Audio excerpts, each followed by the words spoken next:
کیا کارڈ چوری کرنے کی سزا موت ہے کہ نہیں؟ میکسیمم سزا ہے 5 سال ان دس کیس ایک کارڈ کے اوپر. FIR وہ صرف تب درج کرتا ہے جب تک اس کو پیسے نہ کھلائے جائیں, جب تک اس کے اوپر کوئی بہت زیادہ پریشر نہ ہو. کہ ملک کے اندر بار بار جو بھی بندہ آتا ہے وہ سپریشن آف پاورز میں بلیو نہیں کرتا, وہ بلیو کرتا ہے اپنی کمپلیٹ ڈکٹیٹرشپ کے اندر. کیا یہ کرمنل ایکٹیویٹیز کے اندر استعمال ہو رہے تھے؟ کہ اگر آپ کو الیکشن سے مسئلہ ہے تو آپ الیکشن کمیشن کے اندر اپنے کیسز فائل کریں.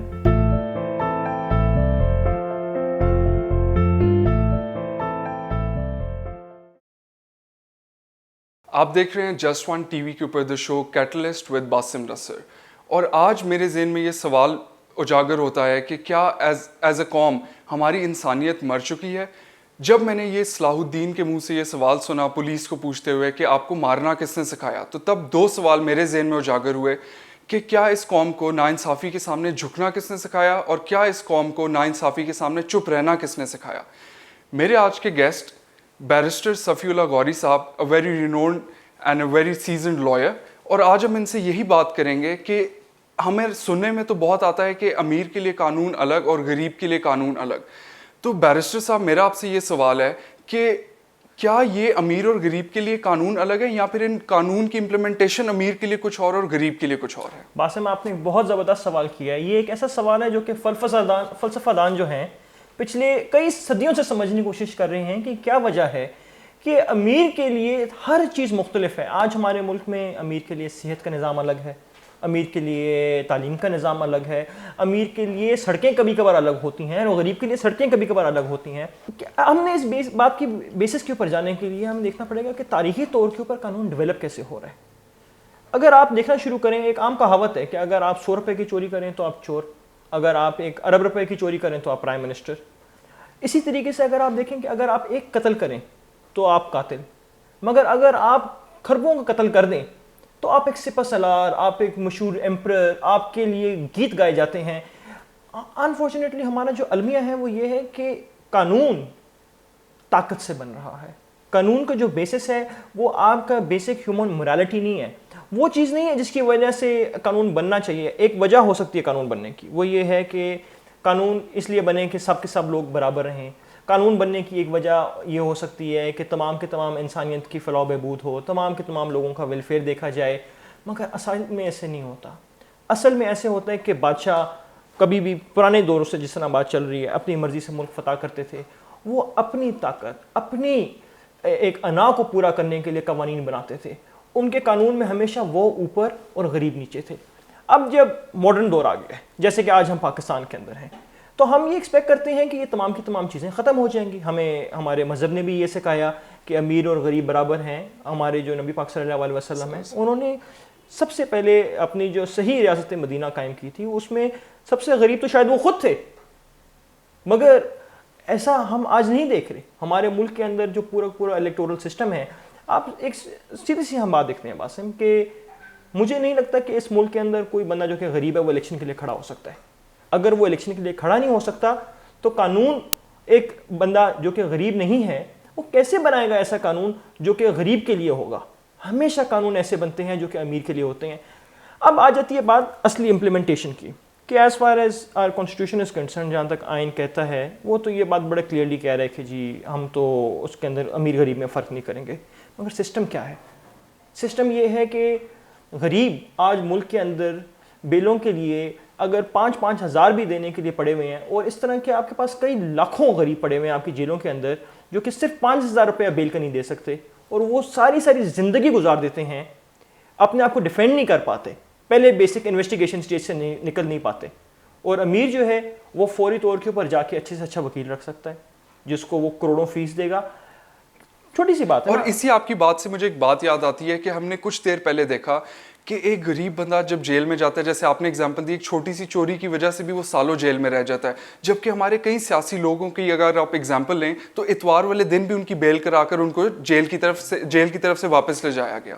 تو یہ ایک بڑی انفارچونیٹ سی بات ہے. بالکل. تو یہ اس سے نظر آتا ہے کہ کورٹس کے لیے ایک غریب بندے کا درجہ اور ایک امیر بندے کا درجہ مختلف ہے, کیونکہ کورٹس کو چلا کون رہا ہے؟ کورٹس کے اندر جتنے بھی تمام لوگ ہیں وہ ایک تو ججز ہیں جو کہ سوسائٹی میں, اور ہمارا قانون انفارچونیٹلی ان چیزوں کو ایکسیپٹ بھی کرتا ہے. میں آپ کو ایک مثال دیتا ہوں. آج بھی پاکستان کی جیلز کے اندر 2 طرح کی کیٹیگریز ہیں. بی کلاس جس کو بیٹر کلاس کہا جاتا ہے اور سی کلاس. سی کلاس کے اندر ایک کمرے کے اندر 60-70 بندہ ہوتا ہے. بی کلاس کے اندر ایک کمرے کے اندر ایک بندہ, اس کے پاس فریج, اس کے پاس ٹیلی ویژن, اور اس کے پاس سی کلاس کے 4 لوگ مشقتی جن کو کہا جاتا ہے اس کی سروس کے لیے کہ آئیں آپ اس کو دبائیں, اس کا خیال رکھیں, اس کی کسی قسم کی اگر کوئی رہنمائی یا کسی قسم کی ضرورت ہو تو اس کو پورا کیا جا سکے. یہ انہوں نے سسٹم کیوں بنایا ہوا ہے؟ ایک امیر کے لیے بالکل الگ جیل, ایک غریب کے لیے الگ جیل. اور بی کلاس ملتی کس کو ہے؟ بی کلاس کے سٹینڈرڈز رکھے ہوئے ہیں کہ a person should be well educated. ہمارے ملک کے اندر تو امیر ہی زیادہ پڑھ سکتا ہے, غریب کے پاس تو پیسے ہی نہیں ہوتے کہ وہ زیادہ پڑھ سکے. A person should be from good society. Good society کو ڈیفائن نہیں کیا گیا, مگر جب ہم کہتے ہیں گڈ سوسائٹی تو کورٹس اس کو یہی سمجھتی ہیں کہ وہ انسان جو کہ اچھے خاندان سے ہو, اچھے خاندان کو وہی سمجھا جاتا ہے جو کہ امیر خاندان ہو, جس کے پاس گاڑی ہو, پیسہ ہو, باقی امیروں کے ساتھ ملنا ملانا ہو, اسی کو یہ سمجھتے ہیں نا امیر. اور تیسرا جو ایک انہوں نے فائنل دیا وہ یہ دیا کہ اگر میڈیکل کرائسس ہو. اب آپ یہ روزانہ دیکھتے ہیں کہ جیل کے اندر تو بیچارے غریب تو میڈیکل کرائسس سے مر جاتے ہیں, صرف امیر ہی کو میڈیکل فیسلٹیز بھی ملتی ہیں, امیر ہی کو جیل کے اندر تمام کے تمام وہ جو مرات ہیں وہ ملتی ہیں, امیر ہی کے کیسز بھی تیزی سے چلتے ہیں, اور غریب تو انفارچونیٹلی صرف بیلوں کے پیسے جمع کرنے کے چکر میں بیسک پہلے سٹیج کے اوپر ہی پوری زندگی جیل. بالکل میں آپ سے ایگری کرتا ہوں. میں اس کو اسی طرح لے کے چلوں گا کہ آپ نے ایک بہت کنسٹرکٹیو قسم کی بات کی. اب آپ دیکھیں کہ جو ہم نے آلریڈی بات کی صلاح الدین کیس کی, اور وہ ایک مینٹلی سک لڑکا تھا جس کو ضرورت تھی ایک اسپیشل کیئر کی, ایک اسپیشل ایسی کیئر جس کے اندر اس کو ٹریٹمنٹ دیا جاتا, اس کا خیال رکھا جاتا, اس کو دیکھا جاتا. پر اس کو چوری کے مقدمے میں اور چوری کی وجہ سے جو اس نے کچھ کارڈ چوری کیے تھے اس کی وجہ سے اس کو موت کی بیسکلی ایک تحفہ دیا گیا جو ایک موت کا تحفہ تھا. میں آپ سے اس کا ایک لیگل اینگل جاننا چاہوں گا کہ کیا وہ تو مینٹلی سک تھا, ایک وہ پوائنٹ بھی ہے, دوسرا کہ کیا کارڈ چوری کرنے کی سزا موت ہے کہ نہیں؟ پہلی بات تو یہ کہ تھیفٹ اس کی تھی نہیں, اس کے جو تھیفٹ کے ریلیونٹ سیکشنز وغیرہ ہیں 502 وغیرہ وہ تو اس پہ لگتے ہی نہیں ہیں ان اینی کیس, کیونکہ وہ انسین تھا. اور ایک انسین بندہ اس کو تھیفٹ کی سزا بھی اگر میکسیمم دی جاتی, جو کہ میکسیمم سزا ہے 5 سال ان دس کیس ایک کارڈ کے اوپر, اس کو کیا موت کی سزا دی تھی؟ یہ ہمارے ملک کا ایک ٹوٹا ہوا نظام ہے. تو اسی سے ایک کویسچن ریز ہوتا ہے, آپ نے بالکل ویلڈ بات کی. کویسچن یہ ریز ہوتا ہے کہ وہ پولیس کے پاس پولیس کی حراست میں تھا. اب آپ دیکھیں کہ اگر ہم اس چیز کو دیکھیں تو یہ کوئی پہلی اگزامپل نہیں تھی پولیس کی طرف سے نیگلیجنس کی. تو کیا پولیس کے سسٹم میں کوئی مسئلہ ہے؟ اور اگر پولیس کے سسٹم میں کوئی مسئلہ ہے, آپ دیکھیں جب ایک غریب انسان کو کام پڑتا ہے تو اس کا کام ہے کہ وہ انسٹیٹیوشن میں جائے اور انسٹیٹیوشن اس کو اکوموڈیٹ کرے. لیکن جب وہ انسٹیٹیوشن میں جاتا ہے, ایک غریب آدمی تو FIR دور کی بات ہے, درخواست نہیں شاید کٹوا سکتا, پھر اس کو چاہے واٹ ایور جس نیم اٹ, آپ کوئی بھی پولیٹیکل پارٹی ہے, ان کے دفتر میں جانا پڑتا ہے, ادھر ذلیل ہونا پڑتا ہے. وہ لوگ جو آپ کے آگے جھک کے ووٹ مانگتے ہیں ان کے آگے جھک کے آپ کو ان کو ساتھ لے کے جانا پڑتا ہے. جب وہ چلے جاتے ہیں تو FIR کٹ جاتی ہے. تو میرا ایک بڑا سمپل سا سوال ہے کہ کیا اس غریب کے پاس کیا کوالٹی نہیں ہے یا وہ میجک نہیں ہے کہ جب وہ تھانے میں جاتا ہے تو کوئی کام ہوتا نہیں, لیکن جب وہ پاؤں پڑ کے اور ترلے ڈال کے سیاسی لوگوں کے اس تھانے میں جاتا ہے تو اس کا وہی کام ہو جاتا ہے. لیکن اس غریب انسان کی ایک جو سیلف اسٹیم ہے اس کو اس معاملے میں ہرٹ کیا جاتا ہے. تو یہ کیا ہے مطلب؟ آپ اس کے اوپر روشنی ڈالیں. بہت زبردست سوال. اب قاسم ہمیں یہ ہمارا ایک ایسے بیسک لیگل پرابلم ہے جو کہ میں حیران ہوں کہ پاکستان کو بنے ہوئے 60 سال ہو گئے ہیں اور ہمارا یہ لیگل پرابلم آج بھی چل رہا ہے. سب سے پہلے دیکھتے ہیں کہ FIR کیا ہے. FIR ہے فرسٹ انفارمیشن رپورٹ. رائٹ. صرف ایک فرسٹ انفارمیشن رپورٹ کی, یعنی کہ مجھے انفارمیشن ملی کہ فلاں جگہ پہ ایک چیز ہو رہی ہے, برائے مہربانی پولیس والے آپ جا کے چیک کریں. وہ ہو سکتا ہے FIR جھوٹی ہو سکتا ہے غلط ہو, اس کا کسی سے کوئی تعلق نہیں ہے, کیونکہ پولیس کو صرف ایک بات بتائی جا رہی ہے کہ بھائی صاحب ہمیں لگا کہ فلاں جگہ پہ ایک بندہ چوری کر رہا ہے, یا فلاں جگہ کے اوپر ہمیں لگا کہ ڈکیتی جاری ہے, آپ جائیں برائے مہربانی جا کے چیک کریں. اور ہم نے دیکھا کہ وہ ڈکیتی مثال کے طور کے اوپر بندہ علی یا عبید کر رہا ہے. اتنی سی بات ہے. پولیس کا فرض ہے کہ FIR درج کرے, کیونکہ وہ ایک رپورٹ ہے, وہ پولیس کو بتائی گئی یہ بات کہ یہ ہمیں پتہ لگا ہے. پولیس کا فرض ہے کہ وہ اسی وقت وہ چیز لکھ دے اور اس کے بعد جا کے تفتیش کرے. تفتیش کرنے کے بعد اگر تو اس کو پتہ لگے کہ ایک بندے نے جرم کیا ہے تو وہ اس کا کرتا ہے چلان, اور چلان کے بعد اس کو کرتے ہیں اریسٹ. جس طریقے سے قانونی سسٹم ہے کہ اس کے بعد اس کو اریسٹ کیا جاتا ہے, اور اریسٹ کرنے کے بعد اس کو پیش کیا جاتا ہے میجسٹریٹ کے سامنے, اور پھر پورا آگے جس طریقے سے سسٹم چلتا ہے. مگر اب ملک میں کیا ہو رہا ہے؟ اب ایک بڑا عجیب سا مسئلہ ہے. ملک میں یہ ہو رہا ہے کہ پولیس FIR تو کاٹتی نہیں ہے. پہلے FIR اس لیے نہیں کاٹتی کیونکہ پولیس اگر FIR کاٹے اور اس کے کاٹنے کے بعد اس کو کوئی ایکشن نہ لے تو جو پولیس والا جو تھانے دار ہے وہ اس کی ACR خراب جاتی ہے, اس کو بتایا جاتا ہے کہ بھائی آپ نے FIR کاٹی تھی, آپ نے اس کے اوپر کام نہیں کیا, ابھی تک معاملہ FIR کھلی پڑی ہے اور رپورٹ آپ نے درج کی تھی اس کے اوپر there is no end to it, کوئی معاملہ ختم نہیں ہوا, تو اس لیے وہ FIR درج نہیں کرتا. FIR وہ صرف تب درج کرتا ہے جب تک اس کو پیسے نہ کھلائے جائیں, جب تک اس کے اوپر کوئی بہت زیادہ پریشر نہ ہو, تب تک وہ کہتے ہیں کہ اگر کوئی بندہ آ ہی نہیں رہا تو میں کام ہی نہیں کرتا. اس کسی کیس کو کیس سمجھتا ہی نہیں ہے کہ یہ جیسے کوئی کرائم ہوا ہی نہیں ٹو بگن ود. اور دوسری بات, FIR کسی کے خلاف کٹ جانا, FIR ہو جانا کسی بھی ملک کے اندر کوئی بری چیز نہیں سمجھی جاتی سوائے پاکستان کے, کیونکہ پاکستان نے قانون کو الٹا کر دیا. پاکستان نے کہا کہ چلان کے بعد نہیں, ہم FIR کے بعد ہی پولیس کو انلمیٹڈ پاورز دے دیں گے. پولیس اٹھا کے بندے کو, پولیس کے پاس ایک طاقت دی گئی, پولیس کو کہا گیا کہ آپ کے پاس ایک طاقت ہے کہ آپ جائیں انویسٹیگیٹ کریں, اگر بندہ انویسٹیگیشن میں آپ کی مدد نہیں کر رہا, آپ کے ساتھ کوآپریٹ نہیں کر رہا, تو ایک ایکسٹریم سرکمسٹانس دیا گیا پولیس کو کہ آپ اس کو اریسٹ کر سکتے ہیں. پاکستان میں پہلا کام یہ ہوتا ہے کہ جیسے FIR کرتی ہے پولیس جا کے بندے کو اریسٹ کر لیتی ہے. آپ یہ کہنا یہ چاہ رہے ہیں کہ انہوں نے اس پوائنٹ کو رکھا تھا ایز اے ایکسیپشن, جو کہ ایکسیپشن کے بجائے روزمرہ کے کاموں میں اور روزمرہ کے کیسز میں استعمال ہو ایکسیپشن رول بن گیا. یہاں سے میرا ایک کوسچن ریز ہوتا ہے, اور جو کہ میرا فائنل کوسچن ہوگا آپ سے.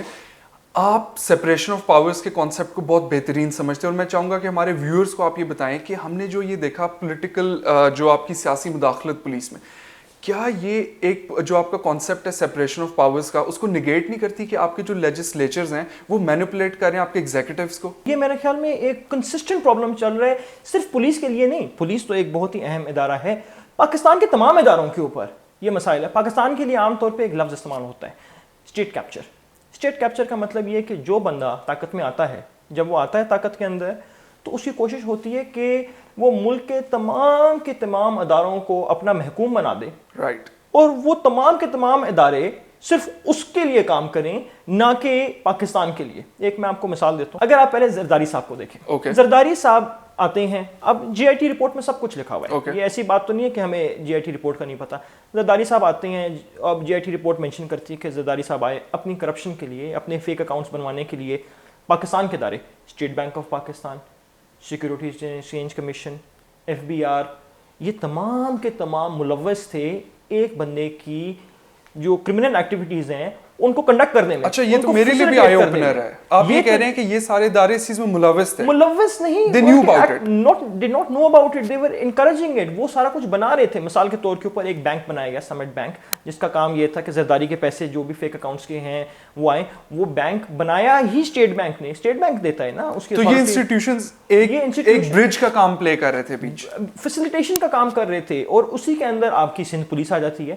جتنے بھی یہ بھتا وغیرہ, جس طرح MQM بھی کرتی رہی ہے, جو پیپلز پارٹی کے جتنے بھی بھتے جمع کرنے کا سلسلہ تھا, یہ باقاعدہ پولیس ٹاسک تھی اس کام سے کہ آپ جائیں, جا کے آپ لوگوں سے بھتے جمع کریں, جا کے کلیکٹ کریں پیسے, کلیکٹ کر کے پیسے آپ لوگوں کے ID کارڈ چوری کریں. ان ID کارڈز کے اگینسٹ اسی طرح ہمیں خبریں ملی کہ کوئی فالودہ والا ہے, اس کے اکاؤنٹ کے اندر 4 ارب روپے مل رہے ہیں, کوئی بیچارہ بندہ بیچ رہا ہے, کنو بیچ رہا ہے, اس کے پاس 2 ارب روپے ملے.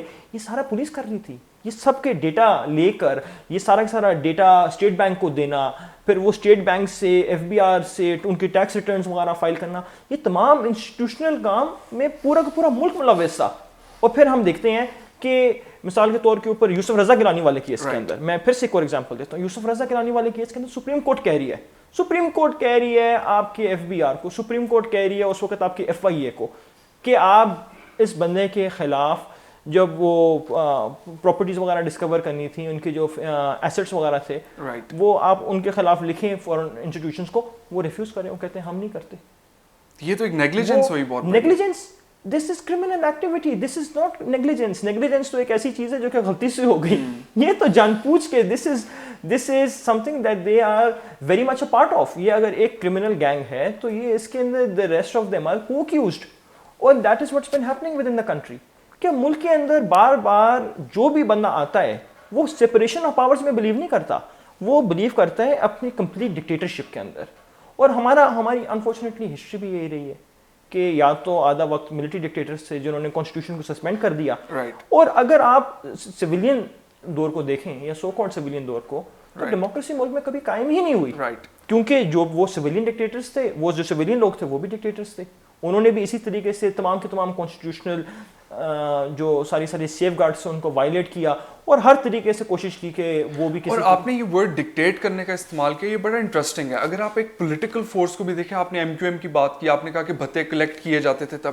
اب آپ مزے کی بات یہ دیکھیں کہ اس کو ہم پولیٹیکل انالیسس اس پہ دے نہیں سکتے اس سینس میں کہ وہ جو بھتے تھے وہ لوگوں کی فلاحی بہبود یا ان لوگوں کے اوپر کبھی خرچ نہیں ہوئے. کراچی کے اندر آج پانی آ جائے یہ پاکستان کا سب سے بڑا مسئلہ بن جاتا ہے. تو میری سمجھ سے باہر ہے اگر وہ بھتے آتے بھی تھے تو پھر کیا یہ کرمنل ایکٹیویٹیز کے اندر استعمال ہو رہے تھے, کیونکہ کراچی کو یا کراچی کی عوام کو تو کچھ نہیں ملا. ظاہری بات ہے, جس طرح یہ بات آپ نے خود پوائنٹ آؤٹ کی ہے کہ یہ بھتے تو کچھ انڈیویجولز کے اندر جا رہے تھے, کے پاس جا رہے تھے. وہ انڈیویجولز ان بھتوں کے ساتھ اپنے بڑی بڑی آرمیز بنا رہی تھیں. ایم کیو ایم کے آپ نے گینگز کے بارے میں سنا ہے, کراچی میں آپ نے پیپلز پارٹی کے لیاری گینگز کے بارے میں سنا ہے, اور ابھی میں ایک اور گینگ پوائنٹ آؤٹ کروں گا, یہ جو آپ کی آزادی مارچ ہو رہی ہے. آرٹیکل 561 اسپیسیفکلی پروہیبٹس کہ کوئی بندہ پاکستان کے اندر اپنی ایک آرمڈ آرگنائزیشن نہیں رکھ سکتا.